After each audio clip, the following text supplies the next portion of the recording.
আপনারা সবাই জানেন আমাদের বাগেরহাটে গত শুক্রবার দিবাগত রাতে একটি চাঞ্চল্য ঘটেছে। আমাদের যে ডিসিস্ট ওনার নাম হচ্ছেন অ্যাডভোকেট নিজামুদ্দিন শান্ত, বয়স 42।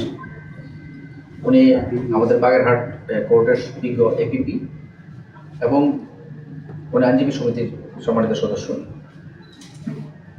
তিনি গত শুক্রবার দিবাগত রাতে মোটরসাইকেল যোগে বাড়ি ফেরার পথে আনুমানিক 1 ঘটিকার সময় বাগেরহাট পৌরসভাধীন হারিখালী গ্রামস্থ তেঁতুলতলা মোড় নামক স্থানে জনৈক তালহা এর বাড়ির সামনে পাকা রাস্তার উপরে পৌঁছলে একদল দুষ্কৃতিকারী যারা মোটরসাইকেল যোগে তার প্রতিরোধ করে তাকে ছুরিকাঘাতের মাধ্যমে হত্যাকাণ্ড সম্পন্ন করে। পুলিশ প্রায় 20 মিনিটের মধ্যে ঘটনাস্থলে পৌঁছে এবং তাকে সদর হসপিটালে স্থানান্তর করলে হসপিটালের কর্তব্যরত ডাক্তাররা তাকে মৃত ঘোষণা করে। এই ঘটনার সাথে সাথেই বাগেরহাট জেলা পুলিশ আসামিদেরকে অ্যারেস্ট করার জন্য তার অভিযান পরিচালনা শুরু করে। ঘটনা ঘটার 50 ঘন্টার মধ্যেই বাগেরহাট জেলা পুলিশ এই ঘটনার সাথে সংশ্লিষ্ট 4 জন আসামিকে হত্যাকাণ্ডে ব্যবহৃত ছুরি সহ অ্যারেস্ট করতে সমর্থ হয়। নেতৃত্ব দিয়েছেন শেখ মুরাদ এবং শেখ মুরাদ হত্যাকাণ্ডের দিন রাত 10টা থেকে হত্যাকাণ্ড ঘটানোর পর্যন্ত এই আসামির সাথেই ছিলেন।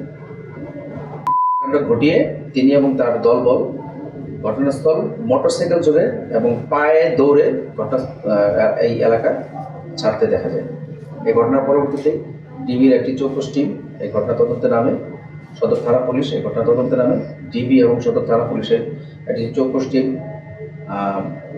টেকনোলজি ব্যবহার করে এই আসামিদের শনাক্ত করার চেষ্টা করে এবং আপনারা জানেন গতকাল রাতে এই আসামিদেরকে শনাক্ত করা হয় এবং অভিযান পরিচালনা করে ঘটনা ঘটার 50 ঘন্টার মধ্যেই এই আসামিকে আমরা অ্যারেস্ট করতে এই 4 জন আসামিকে আমরা অ্যারেস্ট করতে সমর্থ হই এবং 4 জন আসামি পুলিশের কাছে যে জবানবন্দি দিয়েছেন তাতে স্পষ্টই প্রতীয়মান হচ্ছে যে ওনারাই এই হত্যাকাণ্ড ঘটিয়েছেন এবং আমাদের যে টেকনোলজিক্যাল যেই কার্যক্রম তার সাথে এই আসামিদের অবস্থান, আসামিদের কার্যক্রম সবকিছু হুবহু মিল রয়েছে।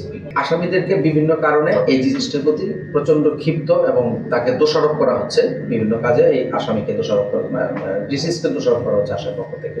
এদের মধ্যে একটা প্রচণ্ড মতবিরোধ ছিল, এইটা আপাতত প্রথম প্রাথমিক অবস্থা। ওনারা বন্ধু, ওনারা বিভিন্ন সময় একসাথে চলাফেরা করেছেন, ওনারা দীর্ঘদিন ধরে একসাথে চলাফেরা করেছেন। যদিও পারিবারিকভাবে খুব বেশি পরিচিত না, কিন্তু বন্ধু হিসেবে পরিচিত এবং প্রায় রাত 1টা 2টা পর্যন্ত ওনারা একসাথে আড্ডা দিতেন, ঘোরাফেরা করতেন।